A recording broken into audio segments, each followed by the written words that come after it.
కన్యా రాశి లేదా కన్యా లగ్నం వారు గమనించాల్సిన విషయం ఏంటంటే, ఒకవేళ మీరు మీ ఆలోచనను మార్చుకోగలిగితే, మీరు మీ జీవితాన్ని కూడా మార్చుకోగలరు. ఇది కేవలం ఒక మంచి మాట మాత్రమే కాదు. ఇది జ్యోతిష్య శాస్త్రం యొక్క మూల ఆధారం. గ్రహాలు మరియు నక్షత్రాలు కేవలం పరిస్థితులను మాత్రమే సృష్టిస్తాయి, సముద్రపు అలల మాదిరిగా. కానీ ఆ అలల మధ్య మీ జీవితం అనే పడవను ఎలా నడపాలి అనేది మీ ఆలోచన మరియు మీ వివేకం నిర్ణయిస్తాయి. ఈ వీడియోలో ఈ సమయాన్ని ఎలా సద్వినియోగం చేసుకోవాలి మరియు రాబోయే మార్పుల కోసం మిమ్మల్ని మీరు ఎలా సిద్ధం చేసుకోవాలో మనం వివరంగా అర్థం చేసుకుందాం. ముందుగా మొదటి రోజు గురించి చర్చిద్దాం. డిసెంబర్ 28, 2025 ఆదివారం. జ్యోతిష్య గణన ప్రకారం ఈ రోజును నేను మీకోసం సంజీవని అని పిలుస్తాను. ఎందుకంటే రాబోయే క్లిష్ట సమయానికి మీకు ప్రాణవాయువునిచ్చే రోజుది. ఈ రోజు చంద్రుడు మీ 7వ ఇంట్లోలో మీనరాశిలో సంచరిస్తున్నాడు. 7వ ఇల్లు కేవలం వివాహానికి సంబంధించినది మాత్రమే కాదు. ఇది మీ బహిరంగ జీవితం మరియు భాగస్వామ్యాలకు కేంద్రం.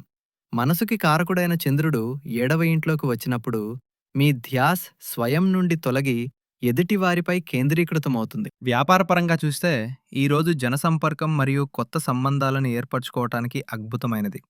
10వ ఇంట్లో గురుడు వక్రీకరించి ఉన్నారు కాబట్టి ఏదైనా పాత కస్టమర్ లేదా పాత కాంటాక్ట్ ఈరోజు తిరిగి పునరుద్ధరించబడే అవకాశం బలంగా ఉంది. ఈరోజు ఉదయం 7:12 నుండి 8:43 వరకు సర్వార్థ సిద్ధి యోగం ఉంది.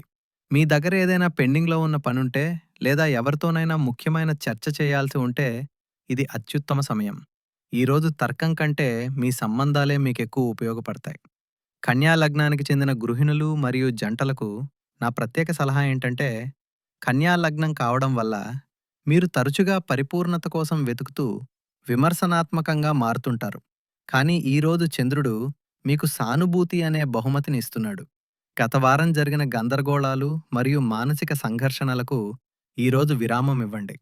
ఈరోజు మీ జీవిత భాగస్వామి నుండి మీకు పూర్తి సహకారం లభిస్తుంది. ఏదైనా విషయం మనసులో బాధ పెడుతుంటే ఈరోజు దాన్ని పంచుకోండి. ఎదుటివారు మిమ్మల్ని అర్థం చేసుకుంటారు. ఈరోజు ఫిర్యాదులు చేయడానికి కాదు, పరిష్కారాలు వెతకడానికి మరియు సామరస్యం నెలకొల్పడానికి అనువైనది. 29వ తేదీన గ్రహస్థితులు మారుతాయి కాబట్టి ఈరోజే మీ బంధాలను బలపరుచుకోండి. తద్వారా రాబోయే సమయంలో అది మీకు ఉపయోగపడుతుంది. ఈరోజు ఆదివారం మరియు దుర్గాష్టమి కూడా. లగ్నాధిపతి బుధుడు మరియు దేవీ ఆరాధన మీ మానసిక క్లేశాలను స్పష్టతగా మారుస్తుంది. క్లుప్తంగా చెప్పాలంటే 28వ తేదీని వృధా చేయకండి. ఎందుకంటే రాబోయే 2 రోజులు నిలబడే పునాది ఇదే. ఇప్పుడు మనం జాగ్రత్త వహించాల్సిన మలుపుకు వచ్చాము. అదే డిసెంబర్ 29, 2025 సోమవారం. మీరు మండే బ్లూజ్ అనే మాట వినే ఉంటారు. కన్యాలగ్నం వారికి ఈ సోమవారం నిజంగానే బ్లూస్ మరియు ఒత్తిడిని తీసుకువస్తుంది. ఎందుకు? దీనికి 2 చాలా పెద్ద కారణాలున్నాయి. మొదటి కారణం అష్టమ చంద్రుడు. ఉదయం సరిగ్గా 7:40 చంద్రుడు మీనరాశిని వదిలి మేషరాశిలో ప్రవేశిస్తాడు. కన్యా లగ్నానికి మేషరాశి 8వ ఇంట్లో వస్తుంది. వేద జ్యోతిష్ శాస్త్రంలో 8వ ఇల్లు అత్యంత కష్టమైన ఇల్లుగా పరిగణించబడుతుంది. ఇది మృత్యుతుల్యమైన కష్టాలు, ఆకస్మిక సంఘటనలు, మానసిక ఆందోళన మరియు ధన నష్టానికి సంబంధించిన ఇల్లు. మనస్సు గుంతలో పడిపోయినప్పుడు మనిషి కారణం లేకుండానే భయపడతాడు. రెండవ కారణం బుధుడి గోచారం. కేవలం చంద్రుడే కాదు, ఈరోజు మీ లగ్నాధిపతి బుధుడు కూడా రాశి మారుతున్నాడు.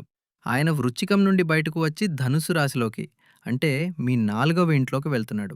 మీరు అనుకోవచ్చు, 4వ ఇల్లు సుఖస్థానం కదా, ఇది మంచి దేశదే కదా అని. కానీ ఒక్క నిమిషం ఆగండి. 4వ ఇంట్లో ఇప్పటికే సూర్యుడు, కుజుడు మరియు శుక్రుడు కూర్చుని ఉన్నారు. అక్కడ అగ్ని ఉంది. ఎప్పుడైతే బుధుడు అక్కడికి వెళ్తాడో అప్పుడు 4 గ్రహాల కలయిక ఏర్పడుతుంది. దీని అర్థం ఇంటి లోపల మరియు మనస్సు లోపల 2 చోట్ల అలజడి ఉంటుంది. ఇక్కడ నా గృహిణీ సోదరీమణులు చాలా జాగ్రత్తగా ఉండాలి. గృహిణులకు ఈరోజు సవాల్గా ఉండొచ్చు. ఎందుకంటే 4వ ఇల్లు మీ ఇల్లు మరియు అక్కడ కుజుడు, సూర్యుడు వంటి వేడి గ్రహాలు ఉన్నాయి. ఈరోజు ఇంట్లో చిన్న విషయానికి పెద్ద గొడవ జరగవచ్చు. పిల్లలు చదువుకోకపోవటం వల్ల మీకు కోపం రావచ్చు. లేదా అత్తాకోడళ్ల మధ్య ఏదైనా పాత విషయం మళ్ళీ లేవనెత్తవచ్చు. చంద్రుడు 8వ ఇంట్లో ఉన్నాడు కాబట్టి మీ మనస్సు త్వరగా గాయపడుతుంది. నేనందరి కోసం ఇంత చేస్తున్నాను, కానీ ఎవరూ నా విలువను గుర్తించటం లేదు అని మీకు అనిపిస్తుంది. ఈ ఆలోచనలు ఈరోజు మిమ్మల్ని ఇబ్బంది పెడతాయి. మరొక ముఖ్యమైన విషయం నోట్ చేసుకోండి. కుజుడు 4వ ఇంట్లో ఉన్నాడు. ఈరోజు వంటగదిలో అగ్ని మరియు కత్తులతో జాగ్రత్తగా ఉండండి. కాలడం లేదా తెగడం జరిగే భయం ఉంది. తొందరపాట్లో వంట చేయకండి. ఈరోజు మీకు మైగ్రేన్ లేదా కాళ్ళ నొప్పులు వచ్చే అవకాశం కూడా ఉంది. పని భారం అకస్మాత్తుగా పెరగవచ్చు. 29వ తేదీ ఉదయం 7:40 తర్వాత మీరు ఆఫీస్ కోసం బయలుదేరగానే మీకొక వింతైన అసౌకర్యం కలుగుతుంది. నక్షత్రం రేవతి నుండి అశ్వినికి మారుతుంది. ఇది గండమూల సమయం. మీ మెదడు అతిగా ఆలోచిస్తుంది. నేను తాళం వేశానా? నేనా మెయిల్ పంపానా? బాస్ నన్నెందుకలా చూశాడు? వంటి నిరాధారమైన ఆందోళనలు మిమ్మల్ని చుట్టుముడతాయి. ఇది 8వ ఇంటి చంద్రుడి ప్రభావం. ఈరోజు ప్రపంచం మీకు వ్యతిరేకంగా ఉందని మీకు అనిపించవచ్చు. కెరీర్ పరంగా ఈరోజు రెడ్ అలర్ట్. చంద్రుడు 8వ ఇంట్లో ఉన్నాడు కాబట్టి ఆఫీస్లో రాజకీయం మీకు వ్యతిరేకంగా ఉండొచ్చు. ఏదైనా దాగి ఉన్న విషయం బయటకు రావచ్చు. ముఖ్యంగా ఉదయం 8:30 నుండి 9:50 వరకు రాహుకాలం ఉంటుంది. ఈ గంటన్నర సమయంలో మీ బాస్తో జీతం పెంపు గురించి అస్సలు మాట్లాడకండి. రాజీనామా మెయిల్ పంపకండి. ఏదైనా కొత్త ప్రాజెక్ట్ వస్తుంటే దానిని మర్యాదగా రేపటికి వాయిదా వేయండి. ఈరోజు మీ నిర్ణయ సామర్థ్యం మసకబారి ఉంటుంది. మీరు తప్పుడు నిర్ణయం తీసుకోవచ్చు. స్నేహితులరా, 8వ ఇల్లు నష్టం యొక్క ఇల్లు కూడా. ఈరోజు ఎవరి ప్రలోభాలకు లొంగి డబ్బు పెట్టుబడి పెట్టకండి. ఈరోజు మీకు ఏదైనా పథకం చాలా ఆకర్షణీయంగా అనిపించొచ్చు. డబ్బు రెట్టింపు చేసే స్కీమ్ అని. కానీ గుర్తుంచుకోండి, అది ఒక వల. మీ 4వ ఇంట్లో 4 గ్రహాలున్నాయి. అందులో కుజుడు మరియు సూర్యుడు ఉన్నారు.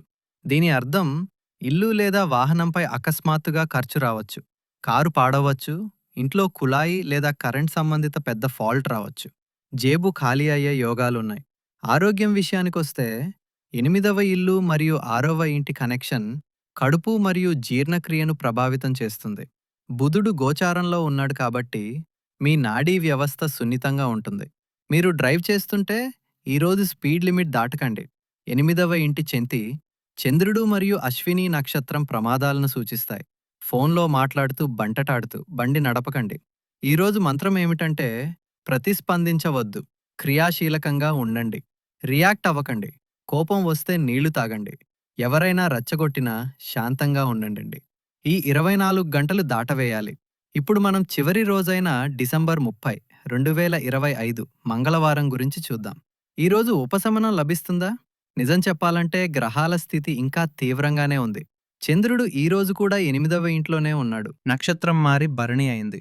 కానీ ఈరోజు ఒక చాలా పవిత్రమైన రోజు, వైకుంఠ ఏకాదశి. ఈ భారీ గ్రహ గోచారం నుండి తప్పించుకునే శక్తిని మీకిచ్చే రోజు ఇది. నా గృహిణీ సోదరీమణులకు ఈరోజు భక్తి మరియు సంయమనం పాటించాల్సిన రోజు.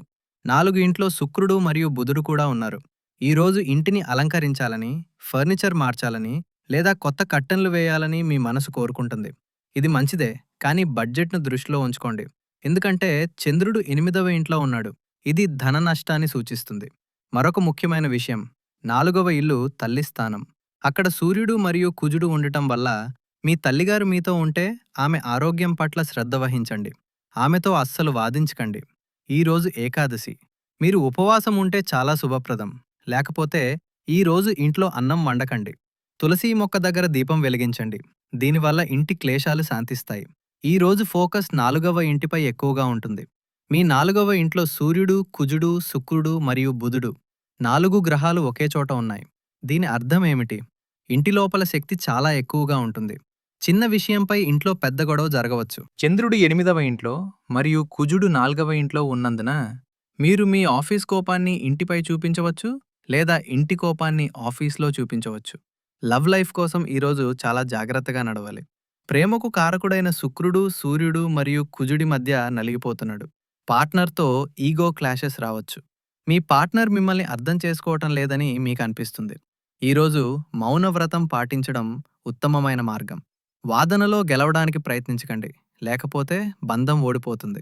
కానీ ఒక సానుకూల కోణం కూడా ఉంది. 8వ ఇల్లు కేవలం చెడు మాత్రమే కాదు. 8వ ఇల్లు లోతైన పరిశోధన మరియు గుప్త విద్యకు సంబంధించినది కూడా. ఈరోజు ఏకాదశి మరియు చంద్రుడు 8వ ఇంట్లో ఉన్నందున మీరు విద్యార్థి అయితే లేదా పరిశోధకులైతే ఈరోజు మీ ఏకాగ్రత అద్భుతంగా ఉంటుంది. కానీ మీరు శబ్దం లేని ప్రదేశంలో ఒంటరిగా పనిచేస్తేనే. మీరు ఏదైనా పాత ఫైల్ వెతుకుతుంటే, ఏదైనా డేటా అనాలిసిస్ చేస్తుంటే, ఈరోజు మీకు పరిష్కారం లభిస్తుంది. కానీ ఒక ప్రత్యేక విషయాన్ని గమనించండి. సాయంత్రం 6:29 నుండి విష్టికరణం అంటే భద్ర ప్రారంభమవుతుంది. శాస్త్రాలలో భద్ర సమయం అశుభంగా పరిగణించబడుతుంది. కాబట్టి 30 డిసెంబర్ సాయంత్రం 6:30 గంటల తర్వాత ఎటువంటి శుభకార్యం, పేమెంట్ ట్రాన్స్ఫర్ లేదా ముఖ్యమైన నిర్ణయం తీసుకోవద్దు. కేవలం ఇంటికి వెళ్ళండి, పూజ చేయండి మరియు నిద్రపోండి. త్రైదశి తేదీ మీ భావోద్వేగ సహనానికి పరీక్ష. మీరు అంతర్గతంగా బలంగా మారాలని గ్రహాలు కోరుకుంటున్నాయి. బయట యుద్ధం చేయకండి, మీ లోపల యుద్ధం చేయండి. సో ఫ్రెండ్స్, ఇది రాబోయే 3 రోజుల పూర్తి వివరాలు. మరోసారి నేను ఒక మాటలో చెప్తాను. 28 డిసెంబర్ ఆదివారం మీ పవర్ డే. ఏం చేయాలో ఈరోజే చేసేయండి. ఎంజాయ్ చేయండి, సంబంధాలను మెరుగుపరుచుకోండి. 29 డిసెంబర్ సోమవారం జాగ్రత్త దినం. చంద్రుడు 8వ ఇంట్లోకి వస్తాడు. ఒత్తిడి పెరుగుతుంది. రిస్క్ తీసుకోకూడదు. 30 డిసెంబర్ మంగళవారం నియంత్రణ దినం. ఇంట్లో శాంతిని కాపాడుకోవాలి మరియు ఆధ్యాత్మికతను ఆశ్రయించాలి. ఇప్పుడు ఈ ప్రతికూల శక్తిని సానుకూలంగా మార్చే పరిహారాల గురించి మాట్లాడదాం. కన్యాలగ్నం వారికి ఈ పరిహారాలు రామబాణం లాంటివి. మొదటిది, 8వ ఇంటి ఒత్తిడి కోసం శివ ఆరాధన. ఎప్పుడైతే చంద్రుడు 8వ ఇంట్లో ఉంటాడో అప్పుడు భగవంతుడైన శివుణ్ణి శరణు కోరడం కంటే ఉత్తమమైనది ఏదీ లేదు. 29 మరియు 30 తేదీల్లో ఉదయం స్నానం చేసి శివలింగంపై నీటిలో కొంచెం పచ్చిపాలు మరియు నల్ల నువ్వులు కలిపి అభిషేకించండి. ఎందుకు అంటే పాలు చంద్రునికి కారకం మరియు నల్ల నువ్వులు 8వ ఇంటి ప్రతికూలతను గ్రహిస్తాయి. ఓం నమః శివాయ జపిస్తూ సమర్పించండి. ఒత్తిడి మాయమవుతుంది. రెండవది, 4వ ఇంటి వేడి కోసం. మీ 4వ ఇంట్లో కుజుడు మరియు సూర్యుడి వేడి ఉంది. 30 డిసెంబర్ మంగళవారం నాడు ఏదైనా పేద వ్యక్తికి లేదా ఆలయం బయట బెల్లం మరియు గోధుమలను దానం చేయండి. దీనివల్ల కుటుంబంలో శాంతి నెలకొంటుంది. మరియు మూడవది, ఏకాదశి శక్తి. 30వ తేదీ వైకుంఠ ఏకాదశి. మీరు ఉపవాసం ఉండగలిగితే చాలా మంచిది. ఉండలేకపోతే కనీసం ఆ రోజు అన్నం తినడం మానేసి విష్ణు సహస్రనామ పారాయణం వినండి. ఇది మీ 12వ ఇంటి కేతువు మరియు 6వ ఇంటి రాహువును సమతుల్యం చేస్తుంది. స్నేహితులారా, భయపడాల్సిన అవసరం లేదు. జ్యోతిష్యం భయపెట్టడానికి కాదు, జాగ్రత్త పడడానికి ఉంటుంది. మీరు కన్యాలగ్నం వారు, మీ దగ్గర బుధుడి తెలివితేటలు ఉన్నాయి.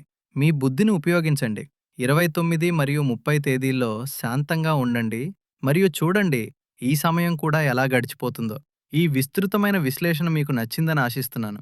నేను కేవలం భవిష్యవాణి మాత్రమే కాకుండా దాని వెనుక ఉన్న విజ్ఞానాన్ని కూడా మీకు వివరించడానికి ప్రయత్నించాను. నా కష్టం మీకు నచ్చినట్లయితే వీడియోను లైక్ చేసి నా ఉత్సాహాన్ని పెంచండి. కామెంట్స్లో ఓం నమః శివాయ అని రాయటం మర్చిపోకండి. ఎందుకంటే ఆయనే 8వ ఇంటి కష్టాలను హరించేవాడు. మీ స్నేహితులు మరియు కుటుంబ సభ్యులతో షేర్ చేయండి. మరో కొత్త గణనతో వచ్చే వీడియోలో మిమ్మల్ని కలుస్తాను. అప్పటి వరకు నవ్వుతూ ఉండండి, సానుకూలంగా ఉండండి. హర హర మహాదేవ్.